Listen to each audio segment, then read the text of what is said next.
पश्चिमी देश जिस नाटो के दम पर उछल रहे थे, आज क्रेमलिन के शेर व्लादिमीर पुतिन ने उस नाटो की गीदड़ भपकियों की धज्जियां उड़ा कर रख दी है। पश्चिमी मीडिया जितनी मर्जी झूठ परोस ले, लेकिन कड़वा सच यह है कि युद्ध के मैदान में पुतिन की फौलादी रणनीति के आगे डोनाल्ड ट्रंप को अपनी इज्जत बचाने के लिए हाथ पांव जोड़ने पड़ रहे हैं।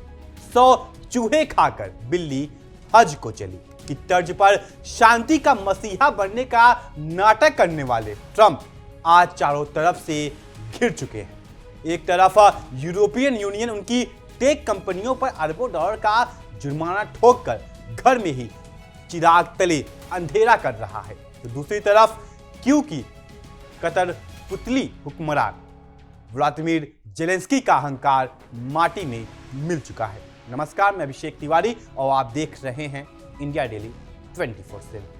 कीव के पास रिहायशी इलाके में नाटो के हथियारों और ड्रोन्स की नुमाइश लगा रहे यूक्रेन के जोकर्स पर पुतिन की बैलिस्टिक मिसाइल ने ऐसा काल बनकर हमला किया कि 10 से ज्यादा सैन्य अधिकारी ढेर हो गए और 100 से ज्यादा घायल होकर अपनी नानी याद करने लगे।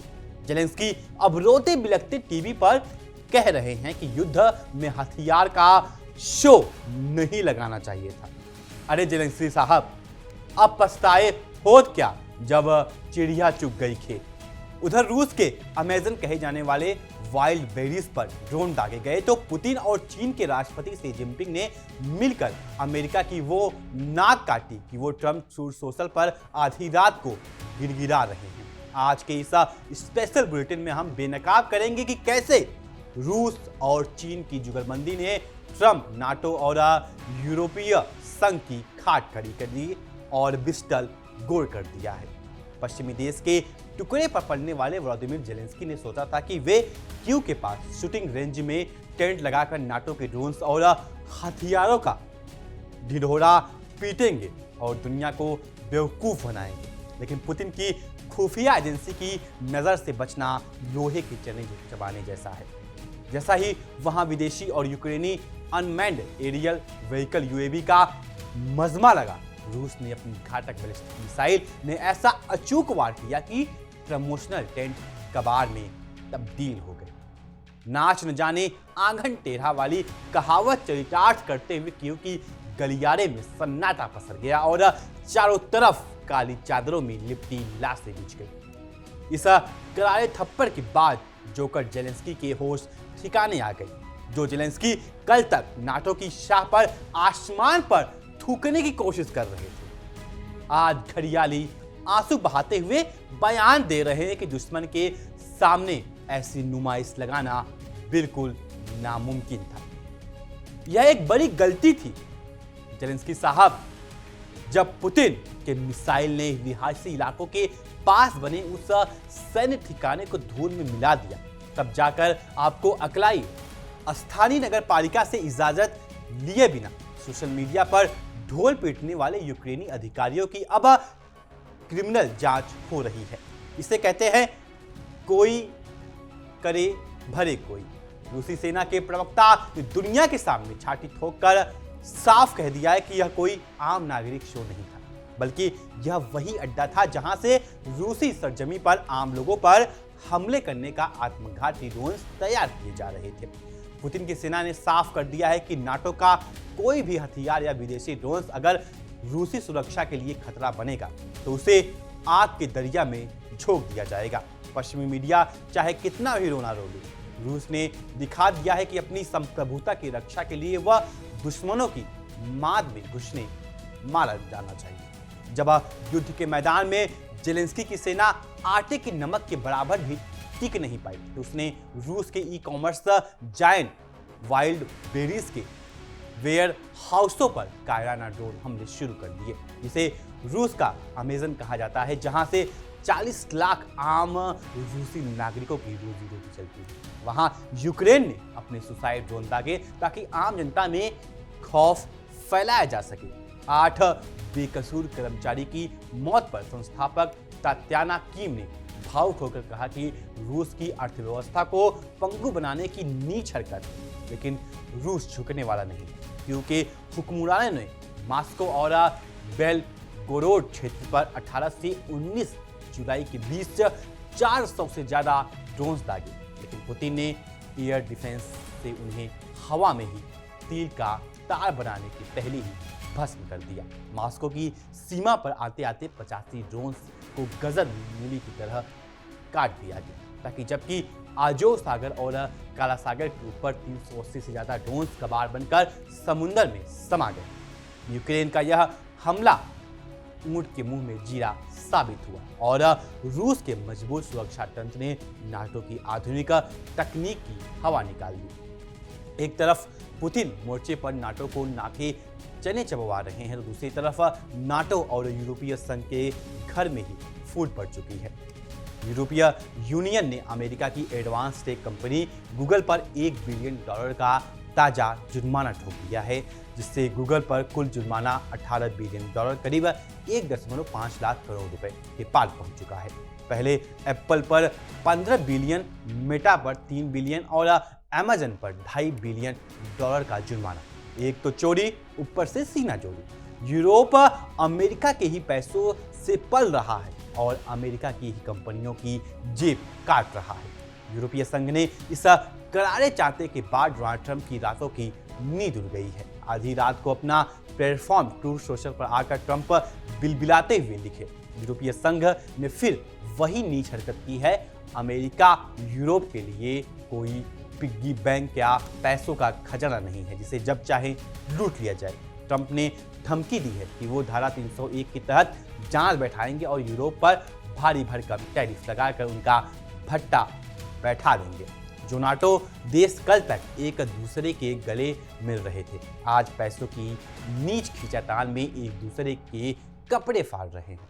अपनी बड़बोली आदत के चलते ट्रंप ने ट्रूथ सोशल पर यह दावा किया कि बीजिंग में उनकी मुलाकात के दौरान राष्ट्रपति शी जिनपिंग ने उनसे वादा किया है कि वो ईरान को एक भी हथियार नहीं बेचेंगे। ट्रंप ने कहा कि वो पुतिन पर भी भरोसा करते हैं, क्योंकि पुतिन जानते हैं कि अमेरिका सीधे यूक्रेन को नहीं बल्कि नाटो को हथियार बेचता है। अरे ट्रंप साहब, इसे कहते हैं मुंह में राम बगल में छुरी। आप समझ रहे हैं कि शी जिनपिंग और पुतिन आपकी बातों में आ गए हैं, जबकि असलियत यह है कि दोनों महाशक्तियां मिलकर वाशिंगटन के ताबूत में आखिरी कील ठोक रही है। ट्रंप भले ही खुद को बहलाने के लिए कह रहे हैं कि चीन और रूस ईरान को हथियार नहीं दे रहे हैं, लेकिन सच्चाई दुनिया जानती है। ओमान सागर से लेकर के मध्य पूर्व तक रूस की नेविगेशन सैटेलाइट्स और चीन का आर्थिक बैकअप ही ईरान की असली ताकत है। ट्रंप धमकी दे रहे हैं कि अगर चीन और रूस ने ईरान की मदद की तो यह उनके हित में नहीं होगा, लेकिन सच तो यह है कि खिसियानी बिल्ली खंभा नोचे। ट्रंप अच्छी तरह से जानते हैं कि अगर मॉस्को और बीजिंग ने खुलकर तेहरान का साथ दे दिया तो वाशिंगटन की दादागिरी का हमेशा के लिए सूरज डूब जाएगा। ट्रंप ने खुद अपने बयान में कबूल कर लिया है कि वे यूक्रेन को नहीं बल्कि नाटो को हथियार बेचते हैं और नाटो देश पूरी कीमत चुकाते हैं। इसका मतलब साफ है, अमेरिका अपने ही तथाकथित यूरोपीय सहयोगियों को कंगाल बना रहा है। नाटो देश के पास अब अपनी सेना के लिए गोला बारूद नहीं बचा है। उनकी तिजोरियां खाली हो चुकी हैं और जनता सड़कों पर आकर अपने नेताओं को पानी पी पी कर कोस रही है। पुतिन ने बिना पूरे संसाधन झोंके ही नाटो के हथियारों के जखीरे को तिनके की तरह उड़ा दिया है। पश्चिमी देश ने सोचा था कि 15,000 से ज्यादा प्रतिबंध लगाकर वे रूस की अर्थव्यवस्था की कमर तोड़ देंगे, लेकिन परिणाम क्या निकला? रूस की जीडीपी का 8% हिस्सा अकेले वाइल्ड बेरीज जैसे डिजिटल प्लेटफॉर्म से आ रहा है। रूस ने अपनी अर्थव्यवस्था को पश्चिमी डॉलर से पूरी तरह मुक्त कर लिया है। आज रूबल मजबूत है, रूस के कारखाने रात दिन चल रहे हैं और दूसरी तरफ यूरोप में गैस और तेल की किल्लत, आटे दाल का भाव मालूम हो रहा है। यूक्रेन के भीतर अब जेलेंस्की के खिलाफ ही बगावत की आग सुलग रही है, क्योंकि आम शो पर हुए हमले के बाद आम जनता और सेना के अधिकारी खुलेआम पूछ रहे हैं कि जब रूस की मिसाइलें मिनटों में लक्ष्य को भेज सकती हैं, तो आम रिहायशी इलाकों में हथियारों का मेला लगाकर लोगों की बलि क्यों दी गई? जेलेंस्की का छप्पड़ फाड़कर बड़बोलापन अब खुद उनके गले की फांस बन चुका है। अपनी कुर्सी बचाने के लिए जेलेंस्की अब अपने ही मंत्रियों की बलि चढ़ाने पर उतारू हो गए हैं। वाशिंगटन दशकों से दुनिया को डराकर अपना उल्लू सीधा करता आया है, लेकिन इस बार उसका पाला ईंट का जवाब पत्थर से देने वाले व्लादिमीर पुतिन और शी जिनपिंग से पड़ा है। ट्रंप एक तरफ जो बाइडेन को स्लीपी जो कहकर चिढ़ा रहे हैं, वो मार रहे हैं कि बाइडेन के समय में अमेरिकी कंपनियों को लूटा गया, तो दूसरी तरफ वो खुद यूरोपीय देश के आगे बेबस नजर आ रहे हैं। अमेरिकी नेतृत्व का यह खोखलापन अब पूरी दुनिया के सामने बेनकाब हो चुका है। एशिया, अफ्रीका और लैटिन अमेरिका के देश अब अच्छी तरह समझ चुके हैं कि अमेरिका की दोस्ती जहर का घूंट पीने जैसी है। यही वजह है कि ब्रिक्स और एससीओ जैसे संगठनों में शामिल होने के लिए दुनिया के देश कतार में खड़े हैं। पुतिन की निडरता और शी जिनपिंग की आर्थिक दूरदर्शिता ने दुनिया को एक नया विकल्प दे दिया है, जहां अब डॉलर की गुंडागर्दी और पेंटागन की धमकियों के लिए कोई जगह नहीं बची है। पश्चिमी प्रोपेगेंडा एजेंसियां रात दिन ये झूठा ढिंढोरा पीटती हैं कि रूस के पास मिसाइलें खत्म हो गई हैं, लेकिन क्यों में एक ही बैलिस्टिक स्ट्राइक ने उनके सारे दावों की धज्जियां उड़ा दी। जब बैलिस्टिक मिसाइल ने नाटो के ड्रोन डिस्प्ले के मलबे में ढेर में बदला, तो पश्चिमी पत्रकारों के पास केवल काली चादरों से ढकी लाशें गिरने के अलावा कोई काम नहीं बचा। पुतिन की सैन्य शक्ति का यह नज़ारा देखकर पूरे नाटो गठबंधन के रोंगटे खड़े हो गए हैं। यूरोप ने अमेरिका की बातों में आकर रूस की सस्ती गैस लेना बंद कर दिया और अब अमेरिका के ही टेक कंपनियों पर जुर्माना लगाकर बदला लेने की नाकाम कोशिश कर रहा है। ट्रंप द्वारा भारी टैरिफ लगाने की चेतावनी ने यूरोपीय शेयर बाजारों में हड़कंप मचा दिया है। जर्मनी और फ्रांस जैसे बड़े देश अब न घर के रहे न घाट के। एक तरफ युद्ध का बोझ और दूसरी तरफ अमेरिका का आर्थिक चाबुक। यूरोपीय अब अपने ही बिछाए जाल में बुरी तरह से फंस चुका है। व्लादिमीर पुतिन ने कई बार दोहराया है कि जब तक यूक्रेन का पूरी तरह से विसैन्यीकरण नहीं हो जाता और नाटो अपनी सीमाओं के पीछे नहीं हट लेता, तब तक यह सैन्य अभियान नहीं रुकेगा, क्योंकि आर्म शो पर हुआ हमला इस बात का प्रत्यक्ष प्रमाण है कि रूस नाटो के किसी भी दुस्साहस को बर्दाश्त नहीं करेगा। जो भी हथियार रूस के खिलाफ उठेंगे वे क्रेमलिन की मिसाइलों का निवाला बनेंगे। आज दुनिया 21वीं सेंचुरी के सबसे बड़े ऐतिहासिक बदलाव की गवाह बन रही है। अमेरिकी एक ध्रुवीय दुनिया का दौर अब इतिहास के पन्नों में दर्ज हो चुका है। पेज पुतिन का नेतृत्व, चीन का आर्थिक सामर्थ्य और ईरान व वैश्विक सहयोगियों की रणनीतिक स्थिति मिलकर पश्चिमी श्रेष्ठता को घमंड को चकनाचूर कर दिया है। नाटो अब एक खटारा गाड़ी बन चुका है, जिसका ड्राइवर अपनी ही धुन में मस्त है और सवारी एक दूसरे को मार रही है। क्योंकि आर्म शो पर हुआ यह हमला तो महज एक छोटा सा ट्रेलर था। असली खौफ तो रूस के उन हाइपरसोनिक मिसाइलों का है जिनकी रफ्तार के आगे अमेरिका का पूरा रडार सिस्टम पंगु हो चुका है।